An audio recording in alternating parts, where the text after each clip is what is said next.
Hi friends, welcome to Fari Home Kitchen. இன்னைக்கு வீடியோல நம்ம சூப்பரான டீ டைம் ஸ்நாக்ஸ் ரெசிபி எப்படி செய்யறதுன்னு பார்க்க போறோம். அதுக்கு 1 கப் கோதுமை மாவு இருந்தா போதும்.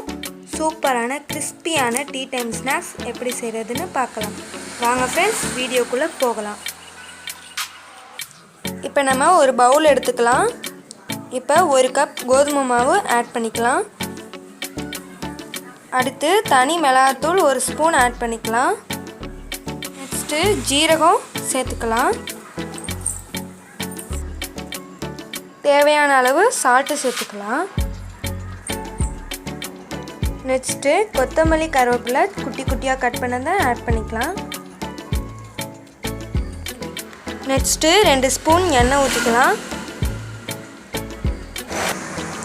இப்போ எண்ணெயோட நல்லா மிக்ஸ் பண்ணிக்கலாம். எல்லாம் ஒன்றாகிற மாதிரி நல்லா மிக்ஸ் பண்ணிக்கலாம். இப்போ நம்ம தண்ணி ஆட் பண்ணி சப்பாத்தி மாவு பதத்துக்கு நல்லா பிசைஞ்சிக்கலாம்.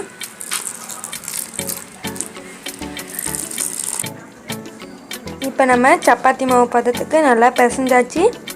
ஒரு 10 நிமிஷம் நல்லா ஊறட்டும் மாவு. இப்போ நம்ம ஊறின மாவை சின்ன சின்ன உருண்டையாக உருட்டி வச்சுருக்கோம். இப்போ நம்ம சப்பாத்தி மாவு பதத்துக்கு தேய்க்கிற மாதிரி மெலிசாக தேய்ச்சிக்கலாம்.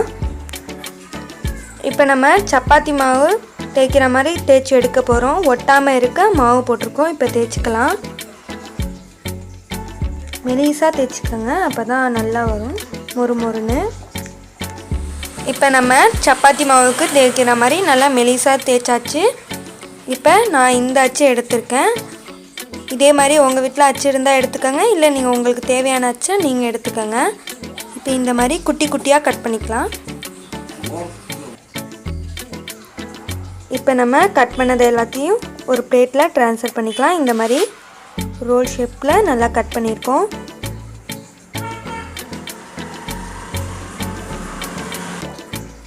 எல்லாத்தையும் பிளேட்டில் ட்ரான்ஸ்ஃபர் பண்ணிக்கலாம். இப்போ நம்ம ஒரு கடாய் எடுத்து எண்ணெய் காய விட்டுக்கலாம். பொரிச்சு எடுக்கிறதுக்கான எண்ணெய் காய விட்டுக்கலாம். எண்ணெய் காயட்டும். காஞ்சோன்னு நம்ம தேய்ச்சி வச்ச இதில் போட்டு எடுத்துக்கலாம். எண்ணெய் இப்போ நல்லா காஞ்சிடுச்சு. இப்போ நம்ம தேய்ச்சி வச்சதை இதில் போட்டு எடுத்துக்கலாம்.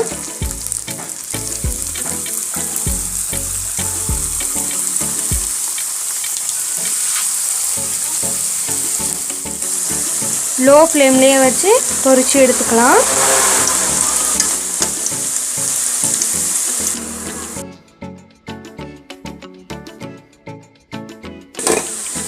இப்போ நல்லா செவந்து சூப்பராக வெந்துடுச்சு. இப்போ இதை ஒரு பிளேட்டில் ட்ரான்ஸ்ஃபர் பண்ணிக்கலாம்.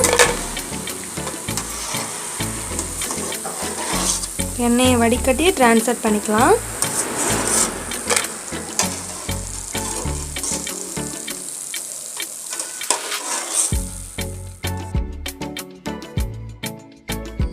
இப்போ சூப்பரான டீ டைம் ஸ்நாக்ஸ் ரெடி ஆகிடுச்சு. இதை அதிக அளவில் செஞ்சு ஸ்டோர் பண்ணி வச்சுட்டோன்னா வீட்டில் ஸ்நாக்ஸ் பிரச்சனையே இருக்காது. குழந்தைங்க எல்லாம் விரும்பி சாப்பிடுவாங்க. இந்த ரெசிபி உங்களுக்கு பிடிச்சிருந்தா நீங்களும் வீட்டில் ட்ரை பண்ணி பாருங்கள். அப்புறம் இந்த வீடியோ பிடிச்சிருந்தா வீடியோக்கு ஒரு லைக் போடுங்க. உங்கள் ஃபேமிலி ஃப்ரெண்ட்ஸ் ரிலேட்டிவ்க்கு வீடியோவை ஷேர் பண்ணுங்கள். ஓகே ஃப்ரெண்ட்ஸ், நம்ம சேனலை மறக்காமல் சப்ஸ்கிரைப் பண்ணாதவங்க சப்ஸ்கிரைப் பண்ணிவிடுங்க. இன்னொரு வீடியோவில் பார்க்கலாம். பாய்.